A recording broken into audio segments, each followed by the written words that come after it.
नमस्कार, मैं हूं आपका दोस्त विजय और आज के इस नए ट्रेनिंग वीडियो में आपका बहुत बहुत स्वागत है।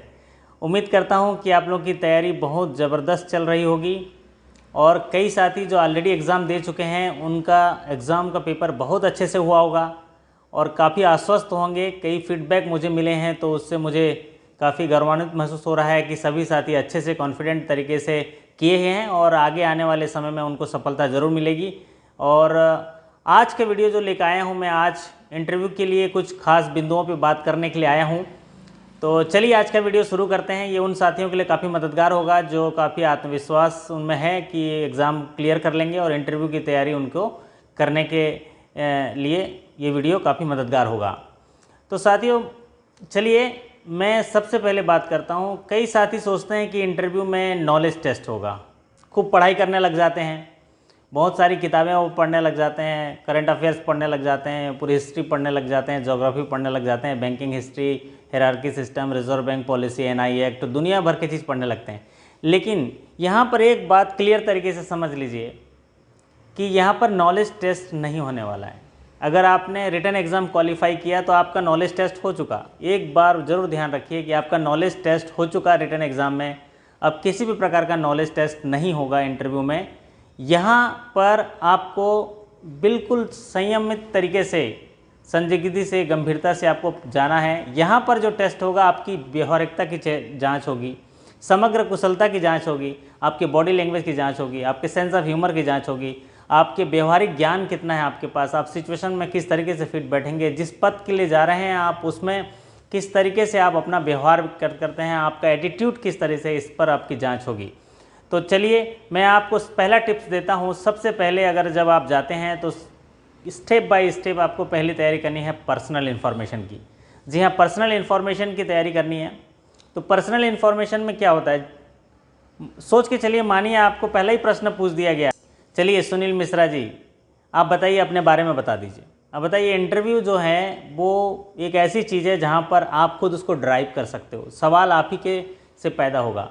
तो अगर आपको बता दिया गया सुनील मिश्रा जी आप बताइए, अपने बारे में बताइए, तो आपने फटाफट तैयार होना है अपने पॉजिटिव चीज़ों को बताने के लिए। आप पहले से प्रिपेयर रहिए कूल तरीके से। तो आप अपने तरीके से बता दीजिए कि मैं सुनील मिश्रा बरगढ़ का रहने वाला हूं सर, मेरा जन्म जो है 1990 में हुआ था और मैं उड़ीसा स्टेट को बिलोंग करता हूं। मेरी पढ़ाई लिखाई संबलपुर यूनिवर्सिटी से हुई है। मैं इसके बाद एग्ज़ाम दे के IBPS का एग्ज़ाम दे के बैंक में आया हूँ और आज इसी कड़ी में मैं आपके पास इंटरव्यू में आया हूँ। इस बीच मेरा एजुकेशन क्वालिफिकेशन इस तरह सर, मेरे परिवार का बैकग्राउंड इस तरह से जब आप बात करेंगे ना तो काफ़ी कॉन्फिडेंट तरीके से, तो इन्हीं बातों में से आपका सवाल जनरेट होगा। और आप ये मत सोचिए कि इंटरव्यू पहले से सवाल, इंटरव्यूअर जो हैं पहले से ही सवाल लेके बैठे हुए हैं। सवाल लेके बिल्कुल नहीं बैठे हुए हैं, आपके ही हाव भाव से ही सवाल पैदा होंगे, आपकी बातों से ही सवाल पैदा होंगे। तो सबसे पहली तैयारी करनी है पर्सनल इन्फॉर्मेशन की। आप अपना एक बढ़िया सब, जैसे इंटरव्यू देते हैं ना तो पर्सनल इन्फॉर्मेशन के लिए जो करिकुलर भरते हैं हम लोग, बायोडाटा भरते हैं, वैसा बना लीजिए और उसको 2-3 बार प्रैक्टिस कर लीजिए बोलने का। क्योंकि अगर सिर्फ इतना ही बोल दिया जाए आपके बारे में बताइए, तो आपको बताने लायक होना चाहिए, आपकी कोई महत्वपूर्ण उपलब्धियां हैं उनको बताने के लिए होना चाहिए, क्योंकि सवाल उससे पैदा होगा। सपोज़ आप बोलेंगे कि मैं बरगढ़ के पास रहने वाला हूं, तो आपको आपके आसपास की कोई अच्छी चीज़ हैं, मान लीजिए हीराकुद डैम है, हीराकुद डैम के बारे में पूछ दिया, तो थोड़ी बहुत जानकारी उनके लिए भी होनी चाहिए। तो पहली जानकारी पर्सनल इन्फॉर्मेशन, जिसमें आपके फैमिली बैकग्राउंड की, आपके व्यक्तिगत जीवन की, आपके एजुकेशन की और आपके आसपास जो रेसिडेंस के आसपास की चीज़ों की होनी चाहिए। आपके स्टेट में आप उसके बारे में भी हल्का फुल्का जो चीज़ नया कोई घटना घटित हो उसके बारे में जानकारी होनी चाहिए। अच्छा, दूसरी बड़ी बात जो आपको ध्यान रखनी है वो है इंस्टीट्यूट का इन्फॉर्मेशन। आपके जिस बैंक में काम कर रहे हैं उस बैंक के बारे में जानकारी होनी चाहिए। तो बैंक के क्वार्टरली रिजल्ट आई है, अगर हाफ ईयरली रिजल्ट आया तो उसके बारे में जानकारी रख लीजिए। तो अभी हाफ ईयरली रिजल्ट आपका आया हुआ है तो उसके बारे में मोटा मोटी जान लीजिए। बिजनेस पैरामीटर कितना है, बैंक के जो हायरार्की सिस्टम क्या है, बैंक के CMD CEO कौन है, बैंक के CEO कौन है, बैंक के MD एंड CEO कौन है, ठीक उसी तरह बैंक के ED कौन है, और बैंक के बिजनेस कितना है, deposit, advances, NPA, profit, capital, CRAR, PCR, provision coverage ratio, NPA कितना है, ये सब मोटा मोटी आप जानकारी रख लीजिए अपने बैंक के बारे में। दूसरी जो बात है, आप पहली बात पर्सनल इन्फॉर्मेशन, दूसरी बात आपके बैंक का इन्फॉर्मेशन, जिस इंस्टीट्यूट में हम काम कर रहे हैं उसके बारे में इन्फॉर्मेशन। तीसरा जो है आपका जॉब इन्फॉर्मेशन। जॉब इन्फॉर्मेशन मतलब पिछले 1 साल में या 2 साल में आपने कहाँ पर जॉब कर रहे हैं और किस तरह का जॉब कर रहे हैं, कौन सा डिपार्टमेंट हैंडल कर रहे हैं, उसके बारे में आपकी जानकारी होनी चाहिए। आप जो काम कर रहे हो उसके बारे में बताइए, कोई बड़ी बड़ी बात नहीं बतानी है। जस्ट आप अगर ऑपरेशन डील कर रहे हो तो बोले ऑपरेशन में क्या क्या देखते हो, सर मैं ऑपरेशन देखता हूँ, उसमें NEFT RTGS आते हैं और शायद में कंप्लायंस होते हैं, ऑडिट कंप्लायंस होते हैं, तो सवाल फिर वहीं से पैदा होगा।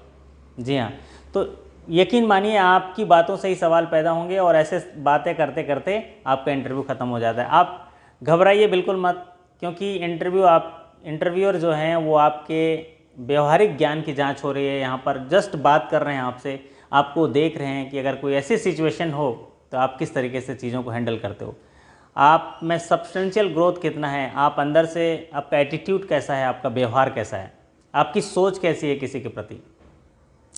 जिस पद के लिए आप जा रहे हैं उस पद के लिए आप कितनी संजीदगी से और कितना आप उसके लिए जस्टिस कर पाएंगे, ये चीज़ देखा जाएगा। और आप यकीन मानिए 3 से 5 मिनट का इंटरव्यू होगा और उतने में आपको पूरी तरह से कोई जान नहीं पाएगा। फिर भी आपका बॉडी लैंग्वेज अच्छा होना चाहिए, आपके चेहरे पे स्माइल होनी चाहिए, तनाव नहीं होना चाहिए। आप सर्विस सेक्टर में काम करते हैं, आप में एक आकर्षण होना चाहिए। तो इस तरह से आप जॉब इन्फॉर्मेशन की तैयारी कर लीजिए। आपने पिछले 1 साल में कोई अच्छा काम किया हो, काम करते हैं तो उसको किस तरीके से आप बता रहे हैं। तो सबसे बड़ी पहली बात होती है पर्सनल इन्फॉर्मेशन, दूसरा बैंक के इन्फॉर्मेशन, तीसरा होता है जॉब इन्फॉर्मेशन, चौथा होता है आपके संवाद करने का तरीका। आप कोई चीज़ बता रहे हैं तो किस तरह से बता रहे हैं। तो संवाद सरल होना चाहिए, संक्षिप्त होना चाहिए और पॉइंट टू पॉइंट होना चाहिए। कोई लंबी चौड़ी भाषणबाजी नहीं होनी चाहिए। तो सरल होना चाहिए, संक्षिप्त होना चाहिए और सटीक होना चाहिए। तो ये होती है आपका संवाद करने का तरीका। नेक्स्ट इन्फॉर्मेशन होता है जिस पद के लिए जा रहे हैं उस पद के लिए जो क्वालिटीज़ हैं आप में कोई स्ट्रॉन्ग पॉइंट है, आपके स्ट्रेंथ क्या है, आपकी शक्ति क्या है, उसके बारे में जानकारी होना चाहिए। पूछा जाएगा, आपसे सवाल पूछ देंगे कि चलिए पूछा जाएगा कि आपको हम क्यों चुने। तो आप में कोई स्ट्रेंथ होनी चाहिए, आप में कोई क्वालिटी होनी चाहिए। वो क्वालिटी जो आप हो वो आप बता सकते हैं कि सर मैं बिल्कुल मैं वहाँ बोलिए कि सर मैं इस पद के लिए अपने आप को योग्य मानता हूँ, क्योंकि मैं हमेशा ज्ञान पाने के लिए आतुर रहता हूँ। मुझ में काम करते करते विश्वास भी आता है, साथ ही साथ मुझे निर्णय लेने की क्षमता में बढ़ोतरी हुई है काम करते हुए बैंक में।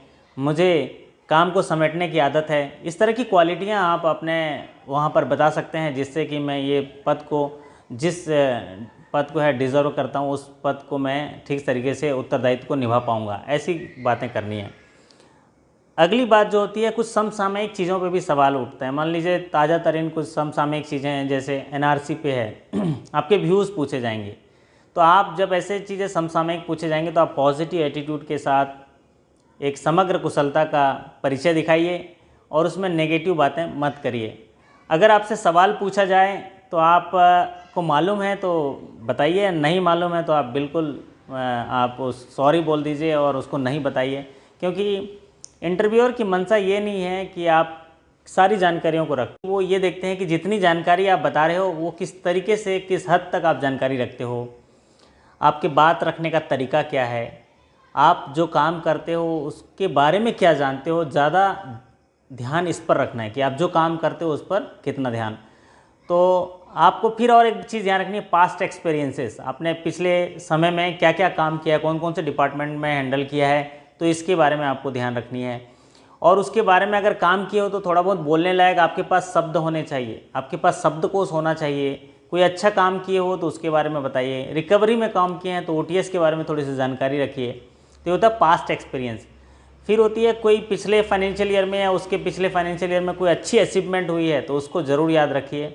और अगर ऐसा कोई समय मिलता है तो उसमें आप उसको बोल दीजिए, लेकिन बोलने से ही नहीं होगा, उसका कुछ डॉक्यूमेंट भी रखे रहिए, ताकि अगर आपको कोई प्रशस्ति पत्र मिला है तो अगर आपने बोला कि सर पिछले फाइनेंशियल ईयर में मैंने रिटेल में बहुत अच्छा काम किया, मैंने रिकवरी में 2 करोड़ की वसूली करी, तो अगर उसका आपने बोला प्रशस्ति पत्र, तो इसमें बात होगी प्रशस्ति पत्र भी आपके साथ होना चाहिए, जो CMD के माध्यम से मिला हो या GM साहब के माध्यम से मिला हो या किसी रीजनल मैनेजर के माध्यम से मिला हो, तो आपके पास दिखाने के लिए होना चाहिए, सिर्फ बातों में नहीं होना चाहिए। तो ये तमाम बातें हैं, ध्यान रखने वाली बात है। हमें बहुत ही प्रसन्नता के साथ रहना है और आराम से रहना है। आप बिल्कुल घबराइए मत, आप ऐसे जाइए ना कि जैसे बात करते हैं हम लोग, जैसे रीजनल मैनेजर साहब बुलाए हैं, नॉर्मल किसी बड़े साहब से बात कर रहे हैं, तो इस तरीके से जाइए, आपकी संभावनाएं बहुत बढ़ जाती हैं। दरअसल इंटरव्यू एक अंतिम बाधा के रूप में रहती है, क्योंकि पोस्ट इतने कम रहते हैं, कंपटीशन हाई रहता है और 25 मार्क का इंटरव्यू है। आप सोचिए, कुछ अगर आपके पास एजुकेशनल क्वालिफिकेशन है, कुछ प्रोफेशनल क्वालिफिकेशन है, तो कुछ मार्क्स आपको प्रायोरिटी में दिए जाते हैं। साथ ही साथ आपके ड्रेसिंग सेंस पे मार्क्स रहते हैं, आपके अपीयरेंस पे मार्क रहते हैं, आपके बात करने के तौर तरीके पे मार्क्स रहते हैं। तो ये सब मार्क्स जोड़ के जो रेटिंग होती है, फिर आपको जो नंबर दिए जाते हैं, वो आपके लिए बहुमूल्य होते हैं। तो ये थी हमारी इंटरव्यू के बारे में कुछ जानकारियाँ। अगर आप मेरे इंटरव्यू के पहले वाला वीडियो नहीं देखे हैं तो मैं इधर आई बटन पे उसका लिंक दे दूंगा, आप उसको ज़रूर देख लीजिएगा, तो आपको कुछ आइडिया मिल जाएगा।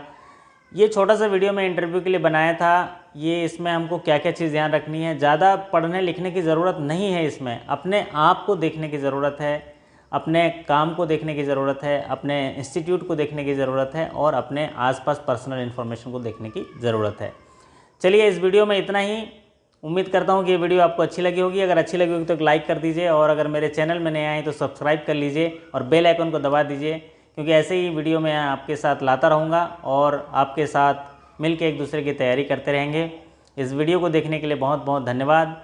फिर एक नए वीडियो के साथ मुलाकात होगी। अगले वीडियो में मैं सवाल लेके आऊँगा और सवालों का जवाब भी साथ में रहेगा। तो तब तक के लिए आपसे विदा लेता हूँ। पुनः धन्यवाद, नमस्कार, good night, thank you so much.